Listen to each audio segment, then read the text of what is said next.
What if the world you lived in was beyond saving?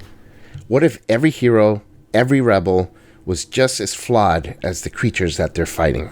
When hope is scarce, survival is a struggle, and every cause is tainted by betrayal, this is the world of Grimdark.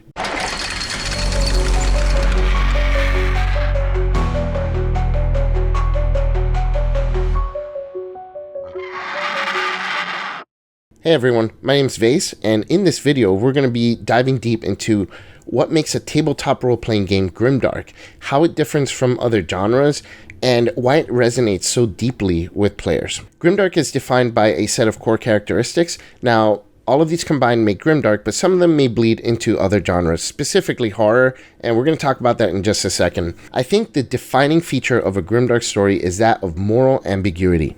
There are no clear good or evil characters. Everything kind of lives in a gray area, and it teeters on the edge of both. And sometimes you just don't know who you're cheering for in a Grimdark story, and it makes, in my opinion, a far more interesting type of story. The settings of Grimdark stories are usually very dark and oppressive. There are usually powerful regimes that reach out their tendrils across the land far and wide to a point where the player characters or the main characters of the story are hopeless to do anything about it. And speaking of hopeless, another theme of Grimdark is suffering, corruption, and hopelessness. It is very oppressive, very dark, very depressing. Now, you may wonder, if this is so depressing, why would I ever want to play in Grimdark? But in my opinion, I think it makes for really interesting stories that kind of create discussions afterwards that are far more intricate than a straight good versus evil story. I think that is very well defined.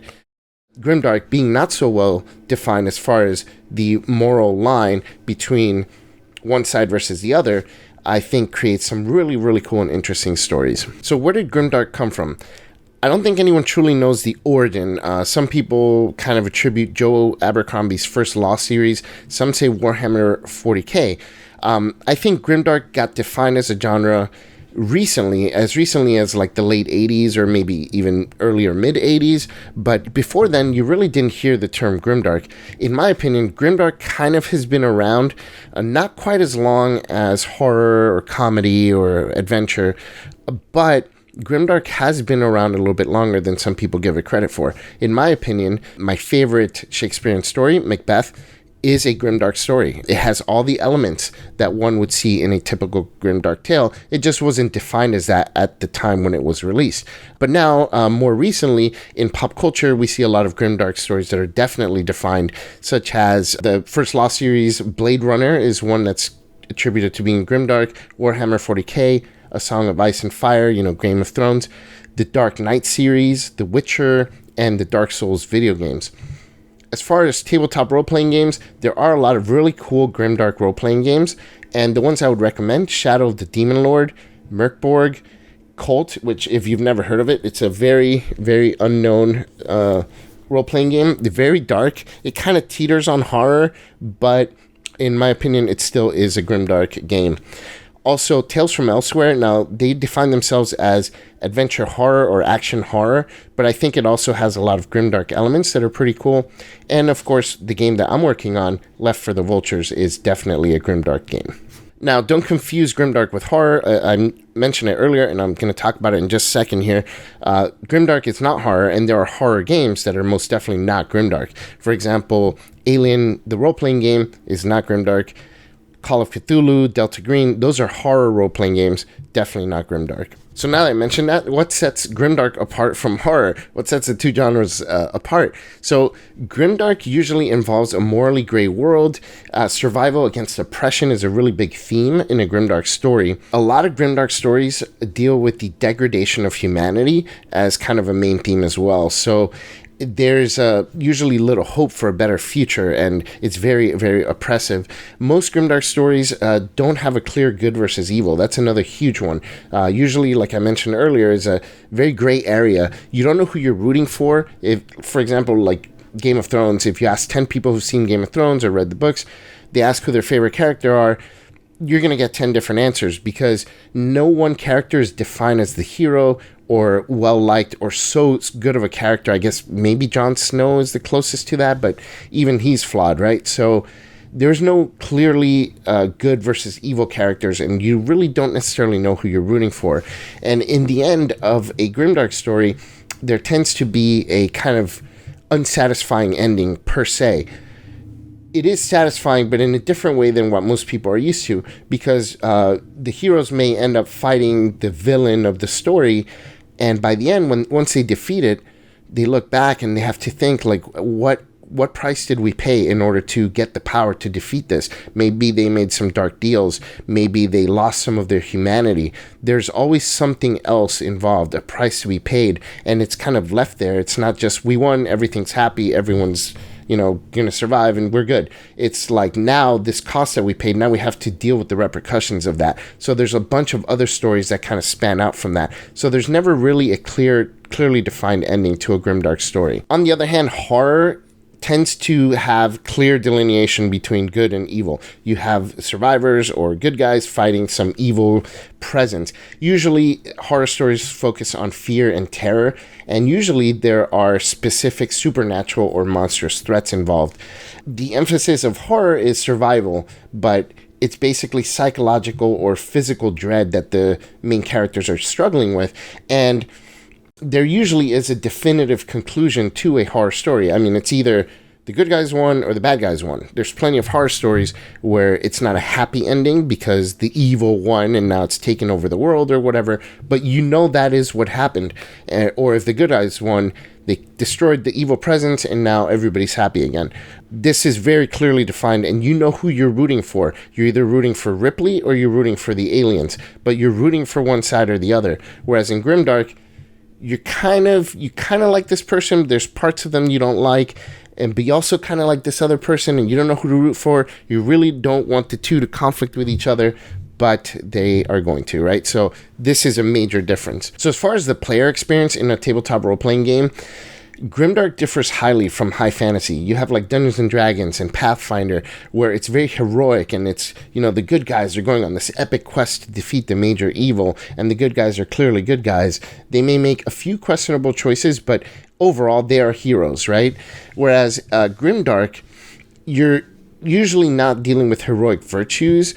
You're mostly grappling with some kind of darkness that's within you, or that you're kind of sort of embracing as a character in order to fulfill whatever goal it is that you're after. The fun of a Grimdark game for players is the stories that develop from looking deep into their characters and how they evolve throughout the story, and as they look back and see what they've lost, what price they've paid, how much of their humanity is gone, and what they have become at the end of the story. Maybe even they've become the actual villain, and now you have other people coming after them, because once they've completed their mission, looking back, now what? So a great example of how this works out is the Dark Knight movies. So in the Dark Knight movies, all the villains are great, but really the most interesting aspect of the movies is how Bruce Wayne and Batman kind of develops as a character throughout the storyline. So he evolves from the very beginning of the story into the end of the story.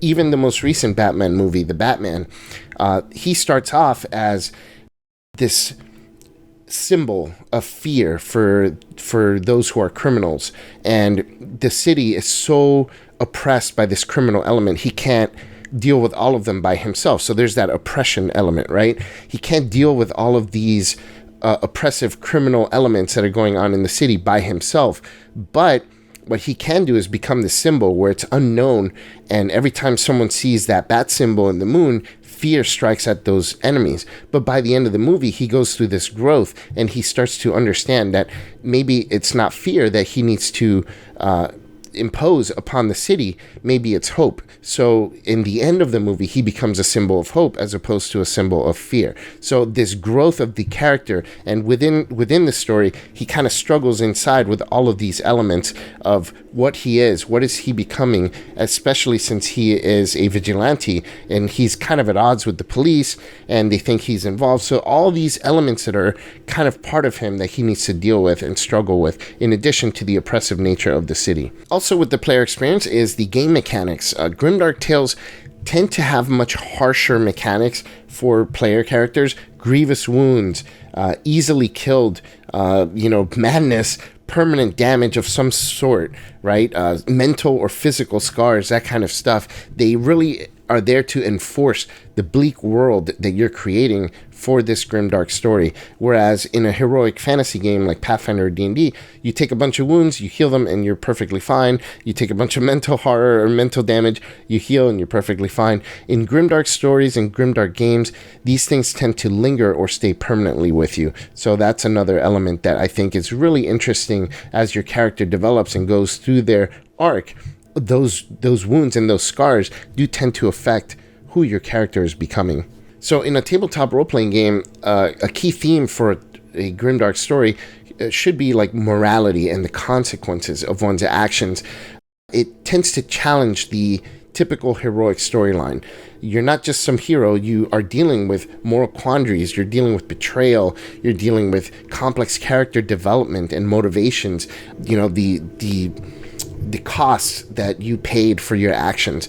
All that, I think, brings a lot of complexity to grimdark stories and makes them a lot harder to tell than a typical heroic fantasy where it's just good versus evil. Those have their place, but grimdark, I think, creates very complex stories that are really interesting to look back into. Existential questions, psychological horror, and despair involved in grimdark stories. These are themes that you can explore during one of your grimdark tales or grimdark adventures. Existential dread, cosmic dread, survival horror, that kind of stuff. And one of the elements that I've touched on throughout the video is that constant pull towards darkness. The player characters, the heroes of a grimdark story, are constantly being pulled in one way or the other. They're being tempted by darkness. So this villain or this person they're trying to defeat or seek out is so powerful and the world is so oppressive. How are you possibly going to defeat them? Well, there's this tome here and it's got some forbidden lore and forbidden magic that could potentially make you powerful enough to deal with them. But taking this information or learning this forbidden knowledge, what price are you paying for it? What is going to happen to your soul? Those are really cool stories that are also part of a grimdark tale. So why does grimdark resonate with players? Some are drawn to the darker themes, where horror might be too much for some people. Grimdark might be just the sweet spot that they're looking for. Some like a challenge. Grimdark tends to be very challenging, specifically because the mechanics tied to grimdark games tend to be far less forgiving. Some player characters just like the complexity of it and to explore the moral dilemmas that are involved in a grimdark story. Grimdark also tends to subvert expectations, where the villain in a fantasy story might be truly evil and they just perform all these evil acts and that's the end of it. In a grimdark tale, there may be deeper motivations for it that now make it kind of a moral quandary, and this is very prevalent in stories like Song of Ice and Fire, Game of Thrones. There are very, very deep motivations for these things. It makes it very complex, and I think the subversion of expectations where people think this guy is the hero of the story and then in the next episode that character is killed, that subverts people's expectations. Or this character starts off as what you might believe to be villainous, but by the end of the story, you're rooting for him. So these are the complexities of a grimdark story that really add to a lot of enjoyment for players, and I think that draws a lot of people in. So we've discussed grimdark, some of the differences between horror and grimdark, and some of the reasons why people are drawn to it: the moral complexity, the oppressive nature, the morally gray stories, all of this that makes this genre that's fairly new, it's so gripping for people. I think that is the reason why a lot of people enjoy it. So what are some of your favorite tabletop role-playing games that take place in grimdark settings or are grimdark role-playing games? Let me know in the comments. I'd love to hear about them. I am making my own grimdark role-playing game. I'll talk about it in the future, but for now, we're just going to kind of explore the themes of grimdark and horror and all that in the next few videos. I hope you enjoyed this video. We're back. We're different. We're now left for the vultures. And that does it for today's video on grimdark in tabletop role-playing games. I hope you enjoyed it. The oppressive themes, the moral ambiguity is something that really has drawn me in. Sometimes I really like horror, but I also sometimes want a little bit less horror, and I think grimdark kind of scratches that itch for me, and I hope that it does for you too. So let me know in the comments what tabletop role-playing games that are grimdark or adventures that are grimdark that you've played that you really, really enjoy. And if you have anything else to add to the discussion, I'd love to hear about it. We are left for the vultures. My name is Vase Odin, and I'll talk with y'all real soon.